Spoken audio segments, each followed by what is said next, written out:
Grace Hopper was born on December 9, 1906 in New York City.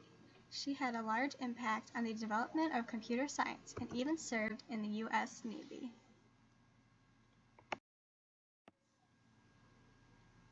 Grace began her journey in New York City during the presidency of Theodore Roosevelt.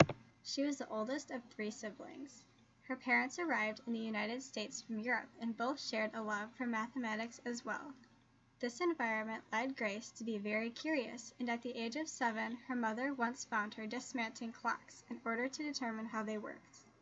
At this point in time, many people in the United States were making a living off of agriculture, but jobs in factories, mills, and mines were becoming more popular.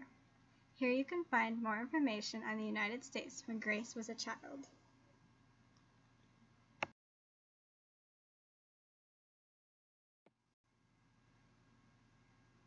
Issues during the time of her childhood included segregation that caused violent riots in Georgia, concerns about worker safety and unsanitary conditions, as well as the increasing fight for women's suffrage.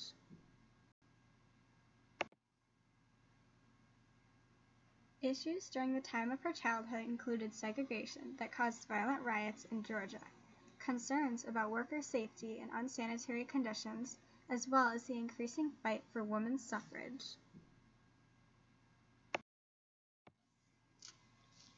In the early 20th century, women began gaining more power, but were still held to stereotypical traditional roles.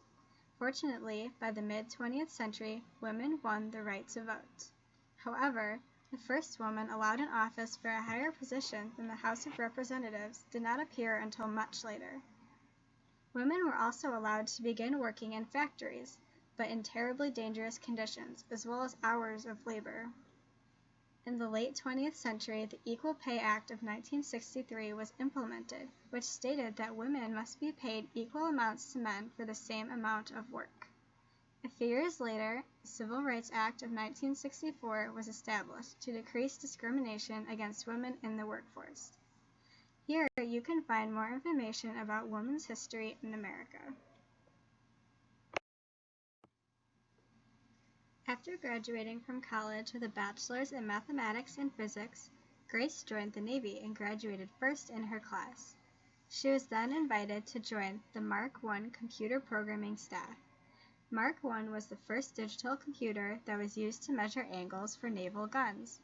Following this, she was discharged from the Navy and became a senior mathematician working on the UNIVAC I, the first commercial computer that actually correctly predicted the election results in 1952. While all of this was going on, Grace Hopper was working on bigger things as well. She produced the first compiler. This computer system was the beginning of implementing the English language into computer programming in order to complete various tasks. Nobody believed that, she said. I had a running compiler and nobody would touch it. They told me computers could only do arithmetic.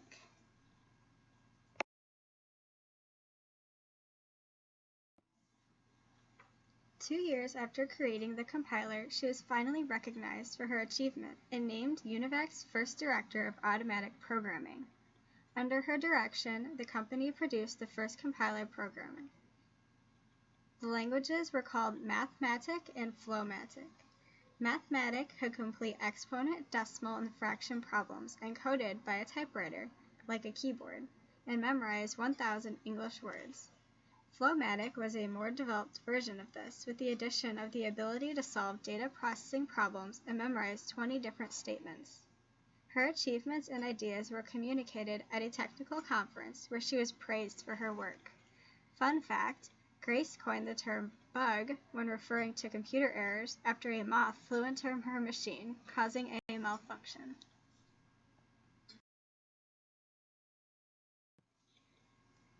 Grace Hopper had many great contributions to society.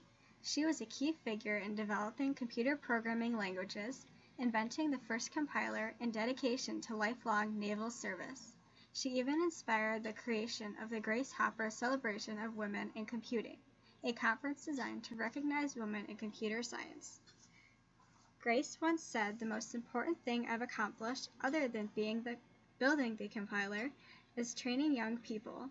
They come to me, and say, 'Do you think we can do this?' I say, 'Try it,' and I back them up. They need that. I keep track of them as they get older, and I stir them up at intervals so they don't forget to take chances. Grace Hopper.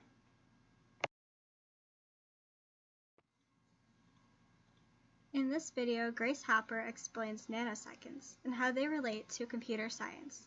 With a computer, she found a physical length of a nanosecond and a microsecond. In this video, we get to see Grace Hopper's humorous side as well.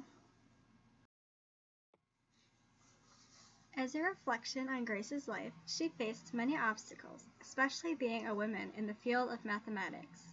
A few other of these obstacles include the fact that she did not get into college right away because she failed Latin, and she was too old as well as too underweight to get into the Navy. Despite these obstacles, she persisted and became very successful in her career. Overall, Grace Hopper is a large contributor to the reason that we are able to use computer software to complete our assignments on our laptops and use social media today. In 1969, the Data Processing Management Association awarded her the first Computer Science Man of the Year award. She became the first person from the United States, as well as the first woman, to be made a Distinguished Fellow of the British Computer Science Society in 1973. Grace Hopper paved the way for modern computing and for women working in professional positions all over the world.